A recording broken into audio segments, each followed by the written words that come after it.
Welcome, everyone. This is the first consciousness research demo day with CUSAC, the Center for Unification of Science and Consciousness. And we're so grateful that you are here with us today. So I'm Stacy Murphy.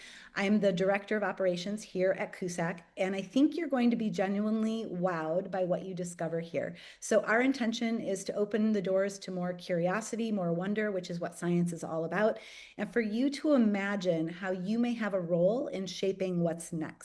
Because it's not just about consciousness research today. This is about the future that we're all stepping into together. I mentioned earlier, millions of people have reported life-changing experiences that science cannot yet explain. And so as you land here at this event today, imagine a world where consciousness is better understood for a moment. What do you think changes in your everyday life if consciousness was better understood by more people? How would your life, your family, your community transform in everyday ways? And how would it change how we educate, how we work, how we relate to each other, and how we build civilization? So what you're about to see today are early signals, glimpses of what becomes possible when we take these questions seriously.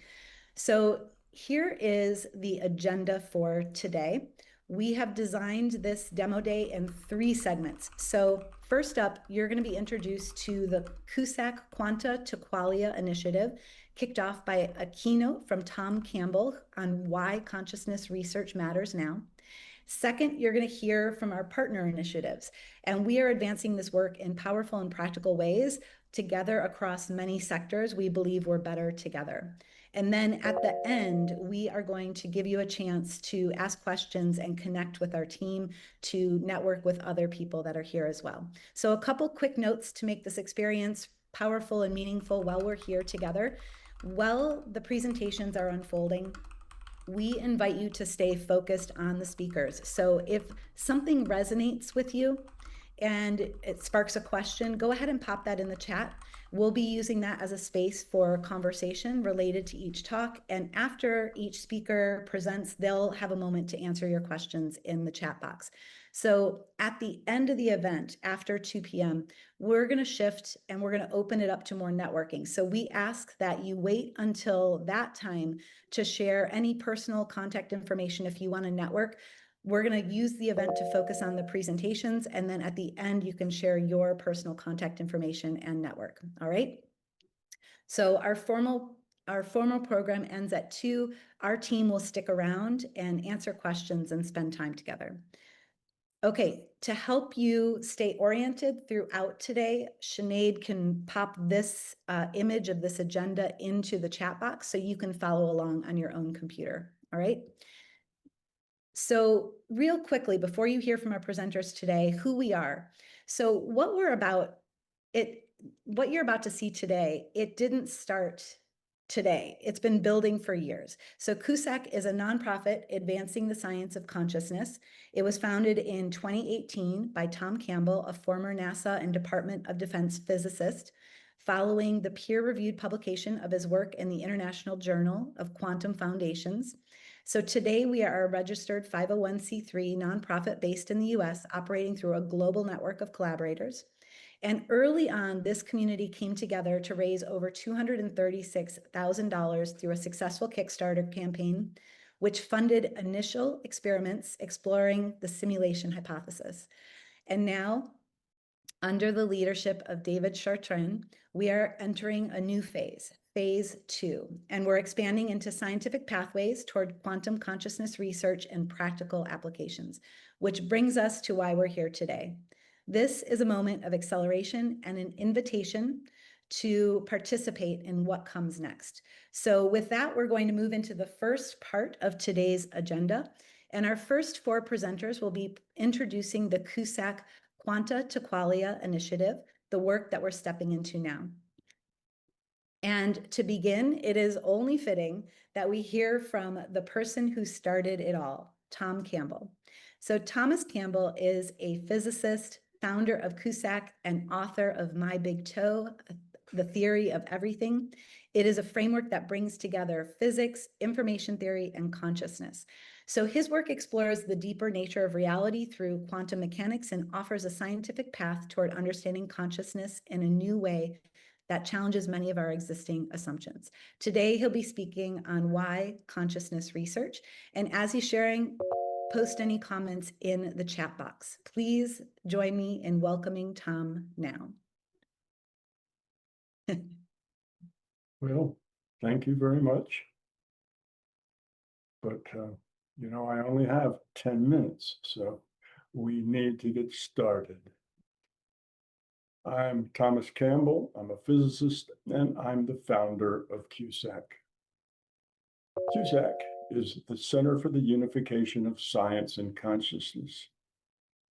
It began as the science arm of my personal and professional research into consciousness. The seed money that launched CUSAC has helped maintain it for the last 8 years, began with a 2018 Kickstart crowdfunding campaign that brought in $236,000.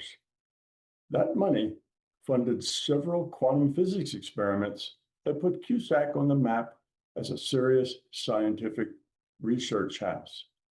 Donations, large and small, have come from individuals who want to give back to something they find to be exceptionally important. Some wish to dramatically improve both the depth and generality of the science of physics, as well as improve the human condition and the functionality of our social system. A full understanding of consciousness and its purpose will accomplish all of this.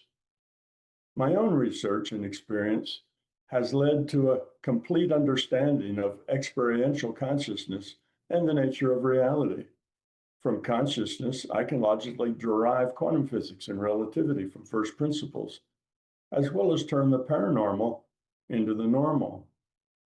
This new understanding of consciousness produces a more comprehensive science of the objective world and a brand new science of the subjective world. It represents the coming new paradigm shift in physics, science in general, philosophy, metaphysics, and even theology. This paradigm shift is the one that quantum physicists have been waiting for a century. Bohr, Heisenberg, Planck, Schrödinger, and Einstein, among others, knew it would take a radical new paradigm to enable us to solve all the old paradoxes that were plaguing physics. That consciousness is fundamental is this new paradigm. When this new shift is understood by scientists, it will change everything. The most important and far-reaching changes will necessarily lie beyond the realm of science. In graduate school, after taking a course in transcendental meditation, I discovered that I could debug software much more effectively through paranormal means than I could by physically looking at the punch cards and printouts. This sent me on a quest that I intertwined with my career as a professional physicist. Through many thousands of hours of drug-free exploration of the nature of mind and consciousness, I mastered all the paranormal arts, and then, over the next 30 years, began researching and validating the results of my explorations with scientific rigor. Biology, an established science, is primarily based on observation, logical deduction, and experimentation. It is not fundamentally mathematical. For example, Darwin spent 5 years on the ship Beagle, observing, analyzing, and logically forming his theory of evolution. All in all, I spent 55 years inside of consciousness, like Darwin, observing, analyzing, experimenting, and logically forming a theory of consciousness that eventually became a theory of everything, everything objective and everything subjective. Progress 15 years of research later, around September 2024, I finally came to the conclusion that this understanding of consciousness was more than just a theory of everything. but rather it was the theory of everything. My science is composed of objective logic and analysis within a subjective experience. Consciousness itself is not a physical thing. Indeed, it turns out that consciousness is fundamental and that everything else is derived from consciousness. I formed CUSAC to bring scientists into this understanding from their own fields of expertise in order to bring these ideas into the mainstream. That is essential. Mainstream acceptance must come through mainstream science. That consciousness is fundamental is a scientific understanding that will dramatically affect the average individual in the street.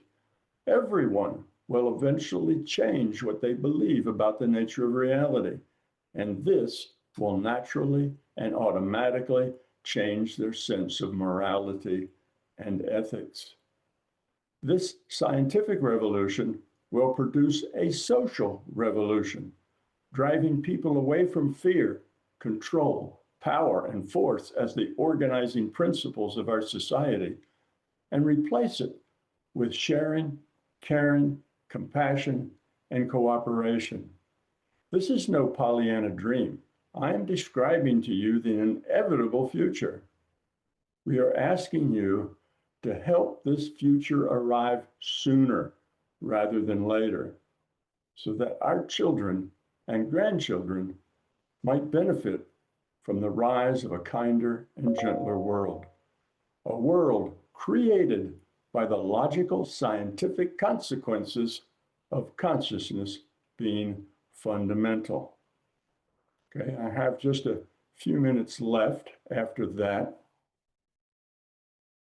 What you see here is a collection of experience like mine and hard science that is right on the cutting edge of digging into the things that are most important to us. Consciousness is about the subjective world. Consciousness is not part of the objective world, but yet there is an objective trail that leads us to the ability of humans to be conscious. You know, the rule set. So today, you have an opportunity to help us bring this understanding of consciousness. Now, maybe it doesn't hit you as hard as it hits me, but this is not just another group of scientists trying to get to a particular point. What we are doing is going to change how the world lives, how the world thinks, what the world believes. This is beyond, I can't say that, it's just important. Well, it's beyond important. This is probably the most significant research that could be going on today on this planet. And it is going on many places. Finally, consciousness is kind of the in thing to talk about. Finally, looking at consciousness as a real thing has become something new. Before, if you were a physicist and you were looking at consciousness, oh, well, that was woo-woo, and your brother physicist would shun you. But that's not the case anymore. We are taking steps to change that. We're taking steps to make consciousness and its logical implications every day, because it affects people at the everyday level. It's the core of who and what we are. It's what's inside our heads. It's how we think. It's where all the important things for humans lie. That caring, sharing, that's justice. That's the quality of how we interact with each other. That's what's important. And that's what we are working on here, to bring this to the mainstream. Thank you.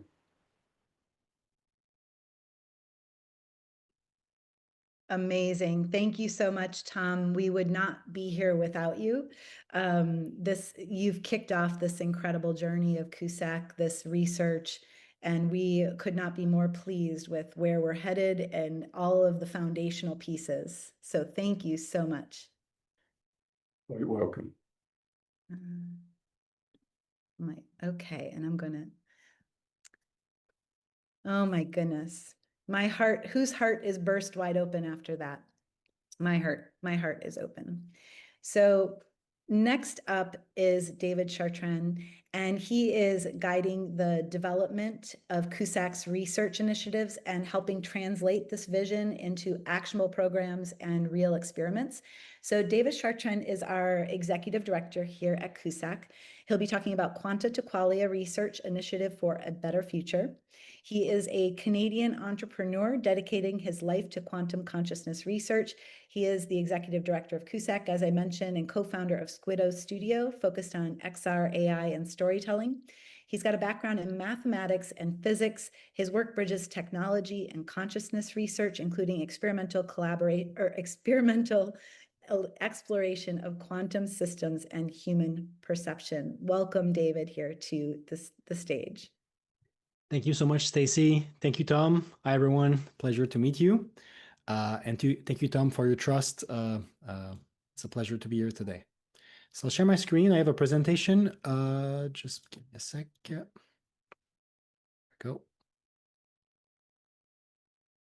Okay. So does this work? I guess it does.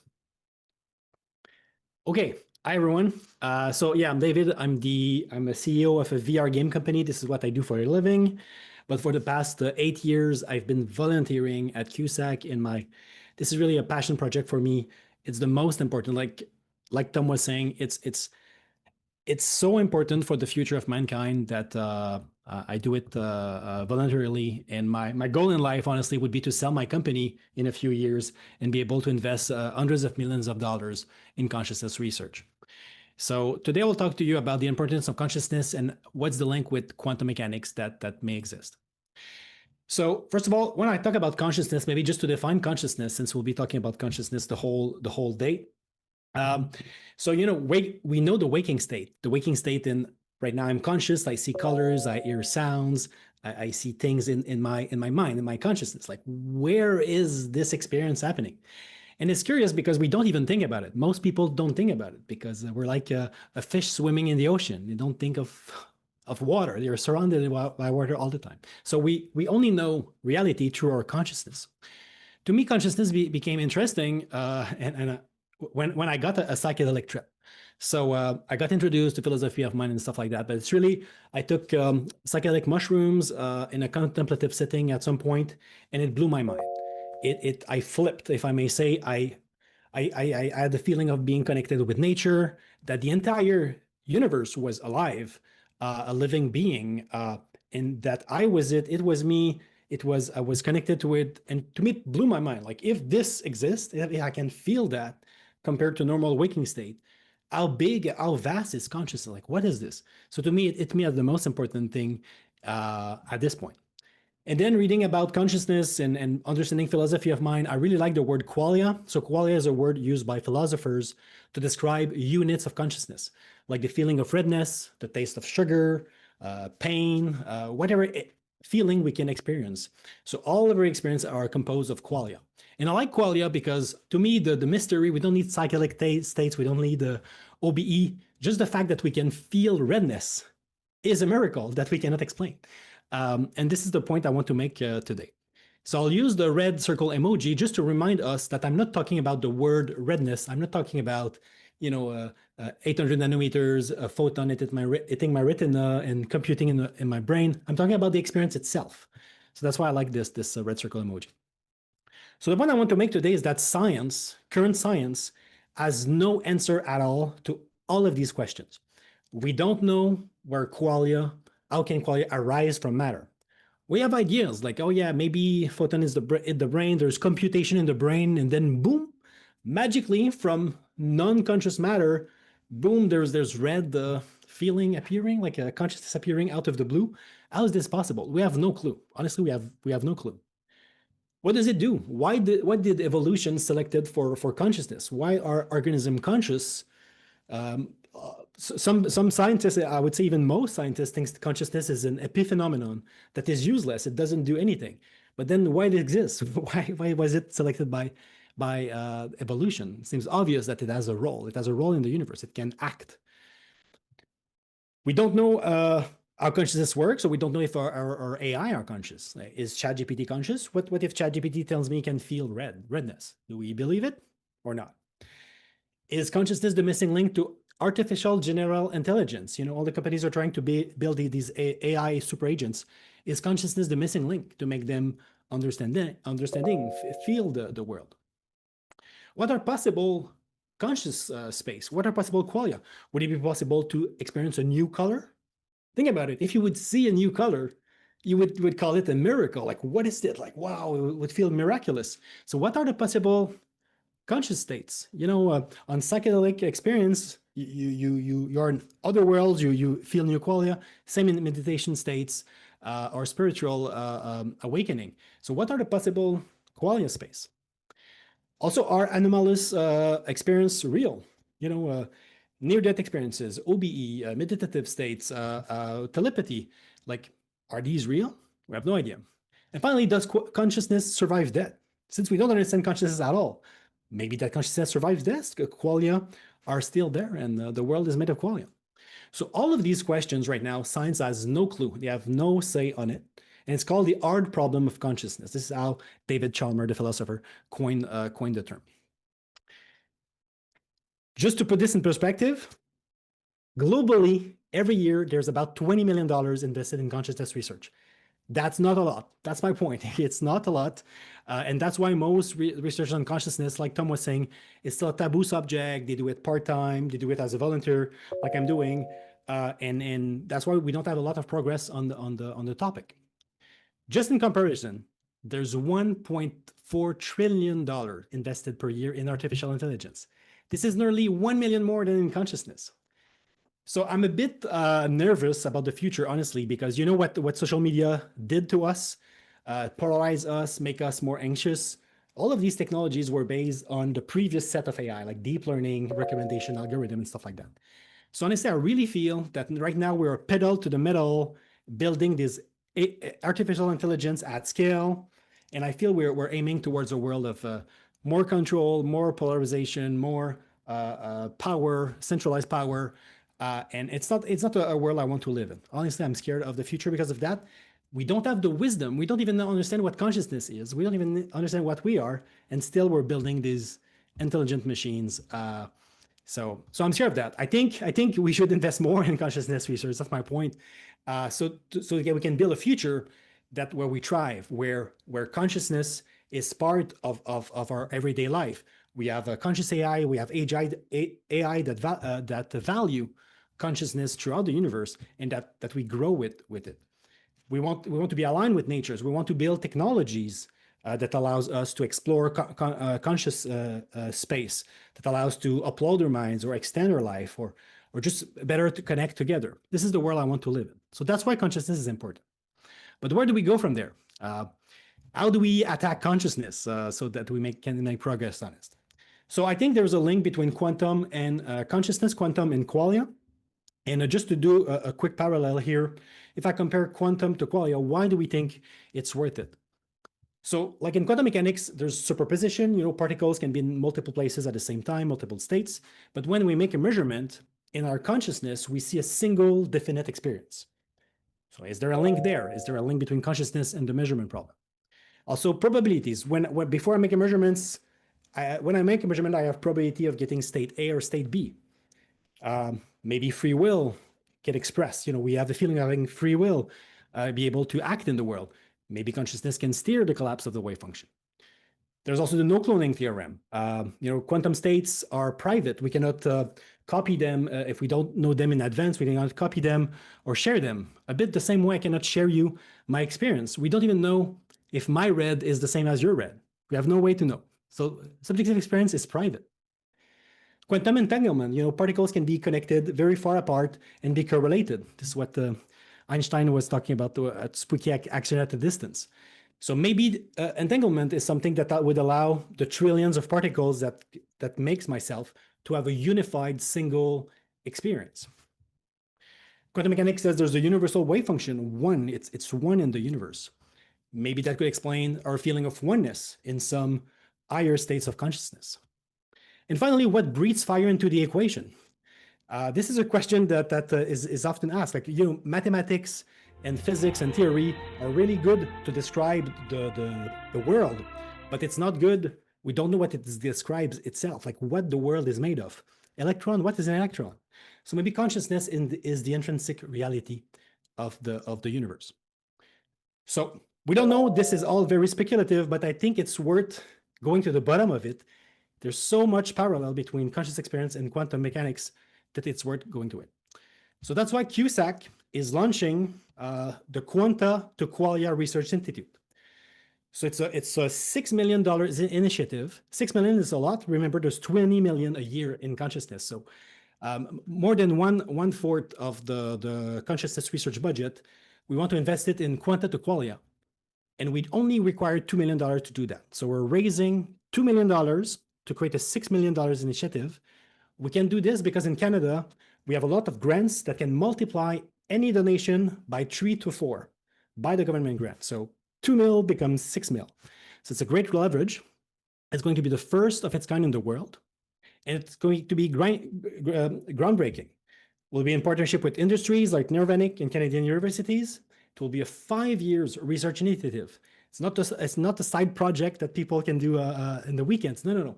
Real researchers working full-time, 10 to 15 researchers in Quantum Foundation and in consciousness. The goal is to remove the taboo, work on the problems for real. They will build theory, do experiments, do scientific publication. They will have access to quantum computers to make experiments and use video games as labs. I'll talk about it a bit later. And finally, we'll do conference and continue social media communication to hype the field and connect the world and show the world that it's important to attack this problem right now and solve it before it's too late. So we're establishing a new research field. It's a must-have for the future of humanity. I insist on that. Tom is advised insisting too. It is important. So CUSAC seeks philanthropy leaders to revolutionize science and drive the next paradigm with us. So thank you today for being here. And thank you for all of our friends that join us today, all the other speakers that will present how they contribute to this field. And thank you, everyone.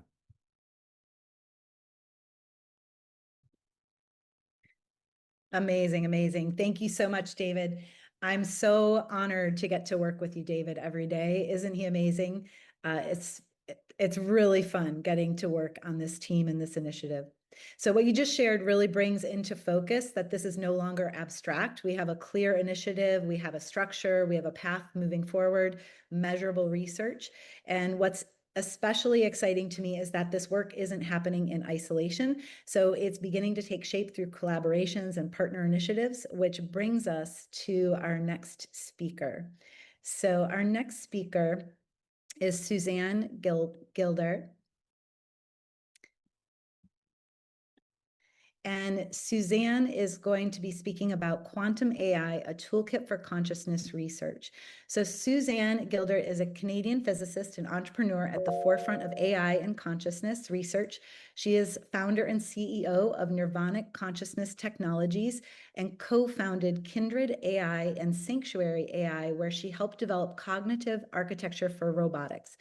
Her work focuses on quantum approaches to conscious machines. So I'll pass the baton here to Suzanne. You are up next. Hi, Stacey. Thanks. Can you all hear me okay? Yes. All right. I'm just going to share my screen. Let me know if you can see this. Yes. Okay, awesome. So thanks everyone for the opportunity to present today. I'm going to be talking about how we can use quantum AI, which is a really interesting kind of new field of research, to actually help with consciousness research itself. So at Nirvanic, one of the things we believe is that the brain, our human brain and the brains of animals and other organisms may use quantum computing in part of its operation. And a really easy way to think about this is to think about the difference between familiar situations that we've seen thousands of times where we appear to zone out and run on autopilot, like driving. If you've been driving for years and years, you tend to forget that you're even in a car driving. And contrast that with an unfamiliar situation where something completely novel happens, you've never seen it before, At that point, we become hyper aware and we start having to solve problems on the fly. And you could argue that at that point, we become maximally conscious of what's going on around us.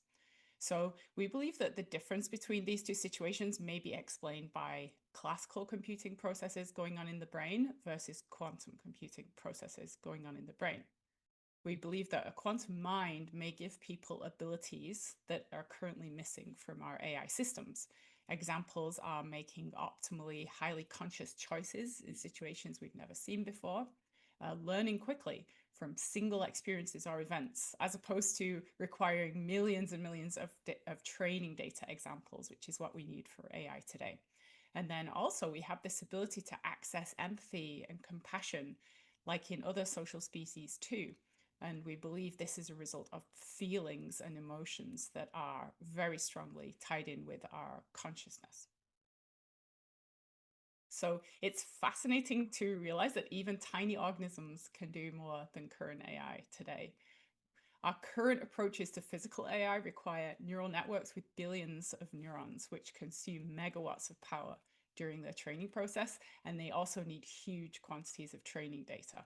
You compare that with an insect like a honeybee, which is able to solve incredibly complex navigation problems. They communicate with each other, defend their homes, and work together socially. And they have a sesame seed-sized brain that only uses 10 milliwatts of power. It's incredible. And then you can go even further than that and look at even tinier animals like single-celled organisms. So I show one called a paramecium here. This little guy is only a few microns in size. It can hunt, it can hide, find a mate, and learn. And it doesn't have a single neuron. So the question is, how is this thing computing without even a single neuron, let alone a neural net with billions of neurons? So the answer might lie in these systems using different forms of computing. Could biological brains be partly quantum computers? And David mentioned a little bit about this, so I won't go into it too much detail, but there are new resources and effects available that can be found in quantum computers that we don't have classically, such as entanglement, superposition, collapse, and these really weird things that get quantum physicists thinking about philosophy, like the observer effect. We don't really understand these properties yet. In a classical computer, things are computed using zeros and ones and Boolean logic. And from that, we can build classical neural networks. But in a quantum computer, the computation is completely different. It uses something called the quantum mechanical wave function, which is very difficult to show graphically, but I imagine it as all the information coming into something that's more whole, like a fluid wave, taking those zeros and ones and kind of expanding them into different dimensions and giving them new properties and new abilities to compute that we don't have with classical ones. And from that, we can use those to build quantum neural networks, which capture some of these properties. So what can we do with these different kinds of neural networks? Well, the thing I'm most interested in is using them to build what's called agents. So what is an agent? An agent is something where it takes in some information. You can think of it as like a perception channel, and it computes, and then it chooses an action output, which goes on to affect the environment it's in. So the easiest way to think about an agent is something like a physical robot in the physical world, but it doesn't have to be. It could be a software agent or a more abstract type of agent. Anyway, the difference between quantum and a classical agent is that in the classical case, you have a classical neural net put in a feedback loop with your agent. And in the quantum case, you take one of these new quantum neural nets and you put that in a feedback loop with the agent. So I call these things quantum cognitive agents, and they are using all those properties of quantum mechanics to analyze, process data, and then represent that data quantum mechanically, and then use that to somehow collapse and then choose an action output based on the laws of quantum mechanics. And that action then goes on to control the system. So classical agents are very slow to train. They often require huge data sets and hand-engineered reward functions. So you have to tell them what to do in exquisite detail. On the other hand, quantum cognitive agents may demonstrate higher performance for AI tasks, and they may also start to exhibit some of the properties that we see in conscious systems and life if the hypothesis is true that it's quantum mechanics that's behind those properties. So this is the coolest thing about quantum cognitive agents, is that while they're useful for AI, they may also be useful for consciousness research. Classical physics cannot explain a whole bunch of things to do with our consciousness. How subjective experience, as David mentioned, qualia, arise from classical computation, there is no answer to this question. Why we have feelings, emotions, and instincts, and how those work. Why we appear to have free will and agency in the world is also unknown. And then there are some other interesting problems in consciousness research, like why do small molecules, which are highly quantum mechanical, seem to affect consciousness so much, like anesthetics and psychedelics? They go in and they absolutely change everything about consciousness, yet they're not, electrical signals going in and changing the firing of our neural nets. They're actually chemical molecules going in and affecting something quantum mechanically. So that needs explaining too. We also have no idea why our conscious experience seems to be holistic or bound together, as neuroscientists would say, when it comes from all these disparate signals coming from all different parts of our body. And then, as I mentioned, some interesting biology questions are still open, like how animals with no neurons learn anything at all, and how did life even begin in the first place? So it turns out, I'm not going to go into the details because it's a lot of literature, but quantum consciousness theories can better explain all these phenomena, which is pretty cool. So the idea is, if we take these quantum conscious agents and we build them in software, we put them in these feedback loops with physical robots and with software-based agentic systems, what this gives us is an entirely new kind of tool to test these quantum consciousness theories. So these things will be useful anyway. They'll be useful for AI. They'll be learning faster. They'll be better performant, but they're also an amazing toolkit for the research community. So I've got a little video here of an example of a quantum conscious agent I built quite a while ago. So this is a physical robot. It's a little quadruped, but it's only using its head motors to look around. And it's in the back end, this robot system is actually connected to a quantum conscious agent a quantum cognitive agent running on a quantum computer. So it's very simple. It's not a very complex network at the moment. It's basically just choosing some random outputs based on how the quantum computer collapses, but you can tell it's like looking around based on a quantum choice that it's making. So a proof of concept demo that you can actually build these kind of end-to-end systems. So what can we do with these things? We can use them to test for quantum consciousness effects, test these hypotheses. And to that end, what we'd like to do at Nirvanic is partner with quantum foundations researchers, quantum consciousness researchers, through programs like Quanta and Qualia to accelerate the scientific discovery using these kind of tools. And I just put some examples of questions here, scientific questions that we may be able to answer if we have these quantum cognitive agents available. Such as, do they exhibit new properties that can't be explained by known physics? Can we run Wigner's friend style experiments on these systems? David mentioned, can a human consciousness actually affect a QCA? So that's another thing we can look at. Do these networks of quantum cognitive agents, when you put them together and allow them to talk to each other, do they exhibit emergent dynamics in the same way that social insects might exhibit emergent dynamics? Do QCAs self-collapse? So this is testing theories like Penrose or OR style theories. And also, probably my favorite one, is there an implicate order or a memory in QCAs? So is there kind of some deeper structures in the universe, like suggested by David Bohm's work, that we might be able to reveal and probe using these kind of agents? So thanks for listening. And I look forward to continuing to work with David on these projects. Amazing. Thank you so much, Suzanne. And who else thinks that quantum cognitive agents are the coolest things ever? One of the things that I think is interesting is that when we talk about some of these things, it actually relates to real world challenges. So right now, energy is a big challenge around AI, and imagine learning faster and what that does for our energy costs. So there is real practical reasons why these things have effects in our in our physical world. So thank you so much, Suzanne. I'm sure lots of people are blown away and very excited about this. So I'd like to build on this a little bit more and introduce our next speaker, who is a part of the initiative as well. Let me pull up my screen here. So our next speaker is Charles Bedard. And Charles Bedard is a postdoctoral researcher at École de Technologie. Oh man, I should have practiced this one before, my French.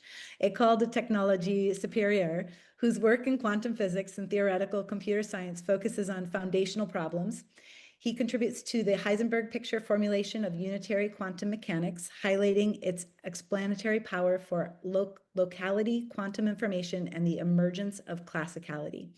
Charles is launching Frontiers and Foundations to advance big question research grounded in critical inquiry and intellectual openness. Welcome, Charles, to the event. We're so pleased that you're here with us and joining us for this initiative. Thank you so much. Thank you so much. I'm currently sharing screen. Can you guys see it? Yes. Great. So thank you, Stacy, for the intro, and thank you, Tom, David, and Suzanne for your talks. That was very nice. Yes, my name is Charles Bedard. I'm interested in fundamental problems in physics, theoretical computer science, and also epistemology. How do we learn about the universe we live in? I'm based here at École de Technologie Supérieure in Montréal, and maybe I should tell you on how I got to meet David, incidentally also in Montreal. David was looking for a quantum tutor, and that's how we met. And I had the pleasure to teach him quantum mechanics from the very, very details of the mathematics. We went all the way to what a quantum superposition was, to computing the predictions of the delayed choice quantum eraser. And to tell you a bit more about David, at the end he was like, "That's good. That's the theory. I figured it out. I can compute it. But now I want to carry the experiments in a laboratory." And he was the first person who could, in my opinion, could do both, do the calculations so quick, and not only do the experiment, but convince the university to do the experiment. That was his entrepreneur fiber, I should say. So it actually ended up as a very cool project, which was published this week in a website where it's called Testing Reality, where we collaborated with some other colleagues, and David and I came up, with the colleagues, we came up with this website who actually displays the laboratory setups, the data. You can also play with simulators, and we basically explain what happened in the experiments from simple polarizers to all the way down to delayed choice quantum eraser, with all the mathematics explained in detail. And so I hope if you guys are quantum curious, you might want to have a look at Testing Reality website. The project was supported by CUSAC. Now, let me move into Quanta to Qualia, and let me maybe start with what happened last week here at École de Technologie Supérieure. We hosted the panel called From Quanta to Qualia, with leading researchers, where we discussed the foundations of quantum mechanics all the way through the hard problem of consciousness. So it involved Gilles Brassard, Jacob Diamante, Ian Durham, Lucien Hardy, and Kelvin McQueen. So pretty wide expertise from the foundations of quantum mechanics all the way to consciousness research. And it was a very meaningful moment because the day before, that means last Wednesday, Gilles Brassard was awarded, my former PhD advisor, he was awarded the Turing Award, which is the highest recognition in computer science. It is the Nobel Prize of computer science, basically. Gilles Brassard was awarded this prize alongside Charlie Bennett for their work was recognized for their essential role in establishing the foundations of quantum information science and transforming secure computation and computing. So Gilles and Charles' work was instrumental in establishing quantum cryptography and leading the basis of quantum information science. I was very fortunate to study with Gilles, and still am to this day.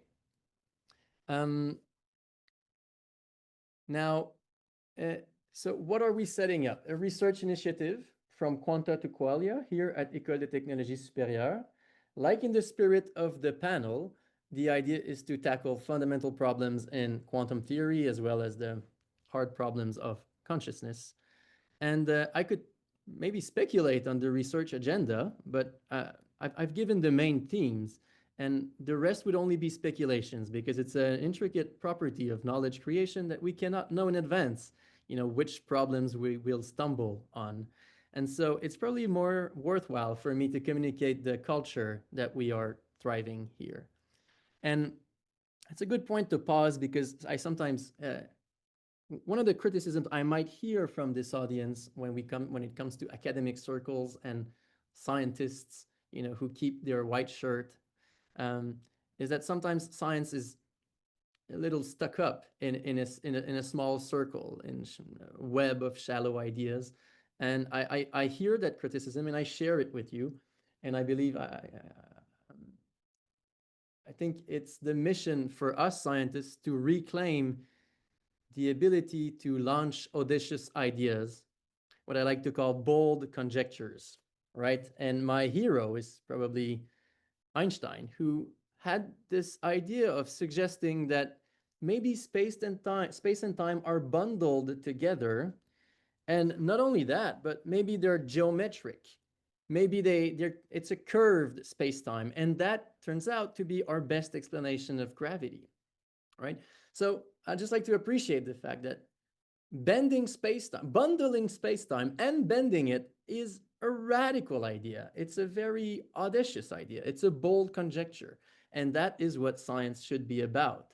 And therefore, I like to view Quanta to Qualia as we like to foster a culture of conjectures. Bold conjectures, wild ideas, wild guesses about what the universe is like. And now you might ask, okay, but if we allow any good bold idea out there, what distinguishes Einstein's general relativity from, say, this idea here, like a flat Earth hypothesis, which could be a first idea that comes to mind when we wonder about what's the nature of the Earth. And this is where we realize that science is not just myth-making. It's myth-making with a tradition of criticism. We have to be willing to throw very audacious ideas out there, but in the meantime, we have to be always willing to engage with our critics. We have to be willing to take our ideas and shoot them against the wall and see how they fail, why they would break, and why maybe rival ideas outcompete them. So there's this tradition of openness to critical inquiry, to dialogue, which is also to be fostered. And sometimes when I explain this, people are like, oh, so it's a balance. You have to conjecture, but then also criticism. I don't see it as a balance. More of both is better. And in fact, in a team, some researchers are really good at throwing ideas out there, and some other colleagues might be good at seeing where these ideas may fail. And I insist, seeing where these ideas may fail is critical because identifying the problems permit us to solve the problem. And that was the journey in general relativity. By the way, he didn't come up with this idea first shot. There was a lot of failure and successes in solving sub-problems. So some of my two heroes, Gilles and Charlie, are also good at both throwing wild ideas like blending together irreducibly quantum system with information theory, but they're extremely eager to have their ideas criticized, which is a key signature of good science, in my opinion. And I'd like to also mention that another person who is good at that is David himself. I can't wait to do brainstorming sessions on scientific problems with David, but I think every one of you who is a good entrepreneur might also realize that this willingness and openness to new ideas, as well as the critical attitude and the willingness to have our ideas discussed and criticized, is what makes us better in the end, also for, entrepreneurial perspectives. Okay, so it might also be worth doubling down on what David explained, that we have access to academic industrial partnerships, whereby if strategic partners, for example, Nirvanic, is willing to invest $1 in the project at École de Technologie Supérieure, we can apply for grants where some Canadian schemes can invest $3 to make more research, more targeted research, bigger projects and a larger impact. So on that, I thank you very much. It was a pleasure to speak here.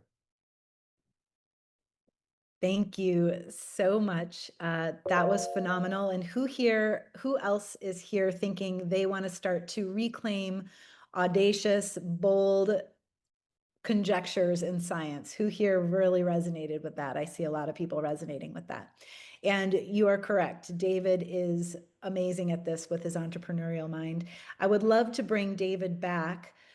So David wears many hats. And so I'll let you take it from here. We've already introduced you. Go ahead and take it from here. Yeah, thank you. So I'll just do a quick 5 minutes. I just want to show you one of the big ideas, big experiment we're doing that we're ready to be a critique of it. So this I just want to show you the experiments we're doing with video games right now. I'll share my screen. Give me a sec. Okay. Yep. And then yeah. Okay. There you go. So Charles was talking about the big, bold ideas. So I just want to talk about like one of the experiments I'm currently running. You know, I have a video game company, so I like video games. I'm used to be working in games, and I'm just trying to think outside of the box. You know, I said we feel we have free will and agency. So there's a lot of people who propose over the years that maybe consciousness and quantum randomness are related. So maybe our intent can steer the collapse of the wave function, steer the collapse of quantum randomness in one direction or the other based on our intent. So these experiments were done in the past at Pear Labs and Dean Radin and others, but they were done most of the times with small n, you know, 1,000 people or 10,000 people, and they were done, I would say, most of the time with not meaningful experiments, like a little game, try to get more ones or zeros. So here I'm just suggesting, why don't we push the limit farther? Because these experiments are hard to replicate. Like when people replicate that, we see a decline effect and stuff like that. So here we're suggesting, and I just want to show you this idea, why don't we try to entangle the quantum states with players, neutral or meaningful conscious states, but at scale with the 1 million players. So right now we're doing this. John Chavez from DMT Quest has supported us with funding on this experiment. And I just want to show you like the experiments we're doing simply. So a player plays a video game, an existing game. Okay, it's not a new game. They play an existing game that is already popular, already have 1 million players. When a player, let's say, click to open a chest, normally we generate a random number. It's a pseudo-random number generator inside of the computers. It's not really true randomness. It's false randomness that is in the game, and give a gift to the player. So what we do when the player clicks, instead, we use our API. We connected our API, the team at CUSAC, and we replace pseudo-randomness by actual quantum random number generator. So it's actually a laser on an optic table shooting photons on a beam splitter, and the photon either reflects or being transmitted. So it generates zeros or one really randomly. It's pure quantum randomness. And we can use technologies like Entangle, that will be speaking, Adam Curie will be speaking later today, to generate these quantum states.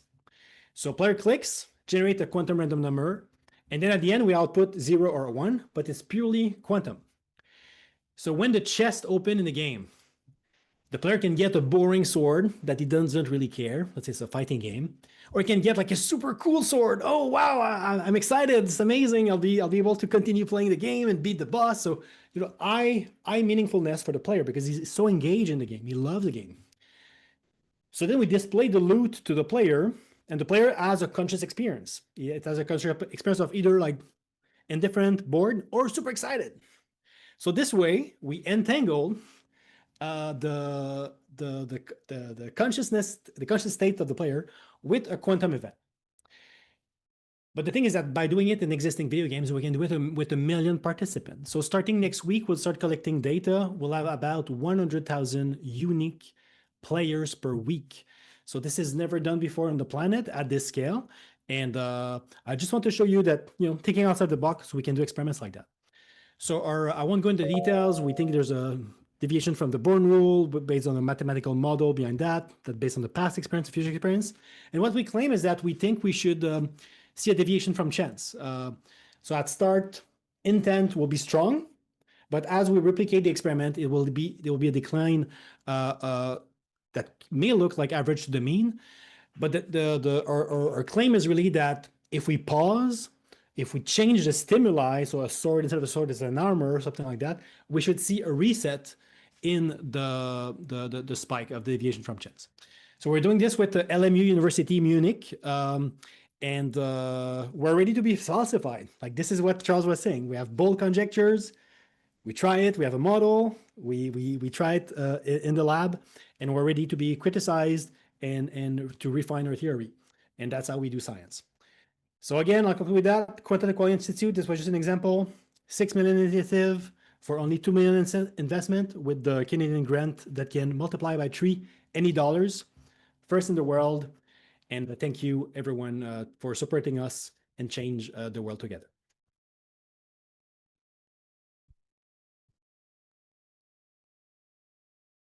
Thank you so much, David. And I'm going to bring up my slides here. We are so excited to share this initiative with you. And this is where we are inviting you to be a part of this. And you get to be here in the early stages of this exciting time for us. So really, this is the beginning of a new scientific frontier, and we're launching the first coordinated efforts to study consciousness through a scientific lens and bringing together researchers, frameworks, experiments in a way that has not yet been fully realized. So we're inviting a small group of philanthropic leaders to be among the first to shape and support this next phase of work. And we've been talking about this all today. The implications of this work have the potential to influence how we understand reality, science, and the human experience. So the question is, are you ready to be a part of what's next? And so we wanted to share some ways today that you can help support this initiative. So this is an invitation to participate, and all gifts are welcome here. So we thank you for considering a gift today. This really does it really is a large initiative that we're up to here. So we have different levels here of donorship. And we just want to say that at each level, this includes opportunities for deeper connection to the team, insights, and participation in the research. And for our larger donors, we will tailor a level of involvement and recognition and legacy that's meaningful for you. So I know Sinead is popping in the chat box links to where you can donate. And I also want to mention that all amounts are welcome. So monthly support powers our day-to-day work. And so we have some options for monthly tiers as well. So this is where you're supporting the team and tools and the coordination behind the research as it unfolds. So we've got an inner circle at $100 a month where you join monthly calls with us. So you're going to be the first to hear about life-changing experiments, ask questions directly to some of these leading edge scientists and more. And at the champion level for $1,000 a month, this is where you also will get to spend twice a year online with Tom answering questions about the nature of reality. So all levels are welcome. It really makes a big difference to us. This is the leading edge of this. We're creating a whole new field, essentially. I hope you can feel that in the excitement that the team has about all of this. So if you feel called to contribute, remember at those higher levels, we'll work with you to directly shape what that looks like. And I'm just going to pause for a moment. If anybody needs a quick drink of water, I want to give people a moment to go over to our page and make sure that you are able to do the donations. If there's any questions about the initiative, go ahead, and I'm going to stop my share here for a moment and see if there's any questions in the chat box about the initiative itself.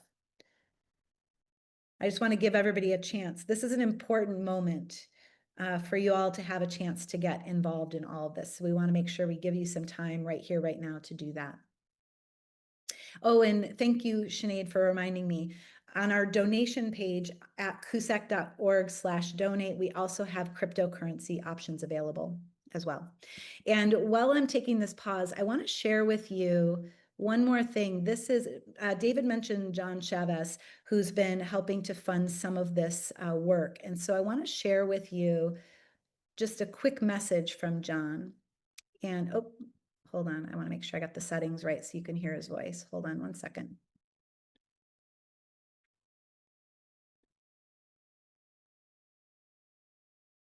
All right.